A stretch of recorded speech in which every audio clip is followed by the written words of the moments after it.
पार चला गया है। चांदी का भाव जोरदार तेजी है। कल के कारोबार में भी हमने जोरदार तेजी देखी थी। कल भी भाव रिकॉर्ड ऊंचाई पे पहुंचा था और हाजिर बाजार में भाव ऑलरेडी 58,000 के करीब पहुंच चुका है। तो जोरदार तेजी है और जिस तरह से हमने देखा है कि दुनिया भर में इन्वेस्टमेंट बाइंग में जोरदार बढ़ोतरी हुई है, उससे बाजार के सेंटीमेंट लगातार मजबूत हो रहे हैं।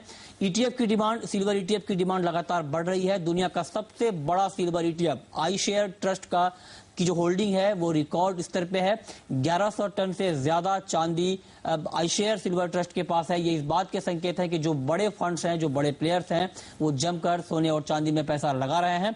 आइए इस पर बातचीत करने के लिए हमारे साथ फोन लाइन पे हैं अपूर्व वाधवा, यूनिकॉर्न कम्युनिटी के वीपी दिल्ली से। अपूर्व, स्वागत है आपका कार्यक्रम में। चांदी ने जिस तेजी से छलांग लगाई है, क्या आपको लगता है कि शॉर्ट टर्म में उसी तेजी से गोता भी लगा सकती है?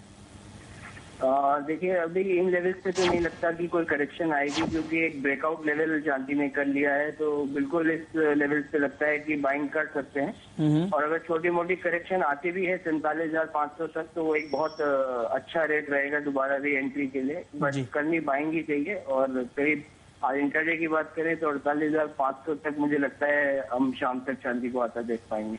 काफी दिलचस्प है, क्योंकि यहाँ पे जिस तेजी से बाजार लगातार बढ़ रहा है, उसके बाद भी जानकार यहाँ पर करेक्शन की उम्मीद नहीं जता रहे हैं। ये काफी अपने आप में दिलचस्प है, क्योंकि आमतौर पे जब बाजार में एक शार्प रैली आती है तो उसके बाद एक करेक्शन की उम्मीद की जाती है। लेकिन फंडामेंटल इतने मजबूत हैं कि इस लेवल पे भी जानकार बाइंग की सलाह दे रहे हैं। ये अपने आप में काफी दिलचस्प है। तो यहाँ अगर आपको अगर इसमें निवेश करना है तो अब भी आप एक छोटा टारगेट लेकर इन्वेस्टमेंट कर सकते हैं, बाइंग कर सकते हैं। ये आपके लिए फायदे का सौदा हो सकता है।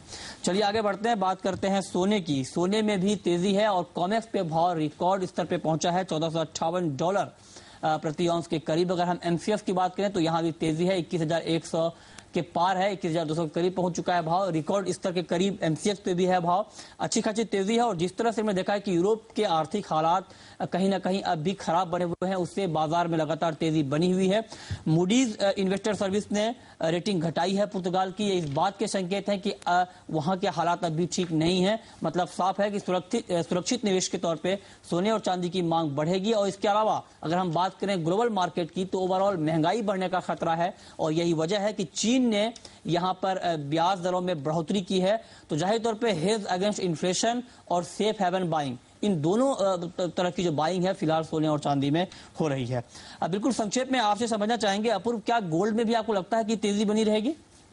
देखिए, बिल्कुल गोल्ड में तेजी लगती है और यहाँ से काफी अच्छी तेजी लगती है, क्योंकि फंडामेंटल्स तो सपोर्ट कर ही रहे हैं। बट काफी दिनों बाद गोल्ड ने $1,445 के ऊपर क्लोजिंग दी है जी, जो कि एक बहुत बेहतरीन ब्रेकआउट लेवल दिखाई देता है। तो मुझे लगता है कि यहाँ से करीब 21,300 तक तो एक बहुत शॉर्ट टर्म टारगेट भी लेके चल सकते हैं जी। कच्चे तेल में नरमी है, 30 सेंट की गिरावट है। क्या आपको लगता है कि यहाँ पे लीबिया की अगर बात की जाए तो वहां पे कुछ एक्सपर्ट ये उम्मीद जता रहे हैं कि वहां पे हालात सामान्य हो सकते हैं? ऐसे में आपको लगता है कि भाव पे दबाव बना रहेगा? देखिए, जब तक कोई हालात सामान्य नहीं होते, जब तक मुझे नहीं लगता कि इसके अंदर कोई नरमी या कोई शॉर्ट कवरिंग आएगी। इसमें बिल्कुल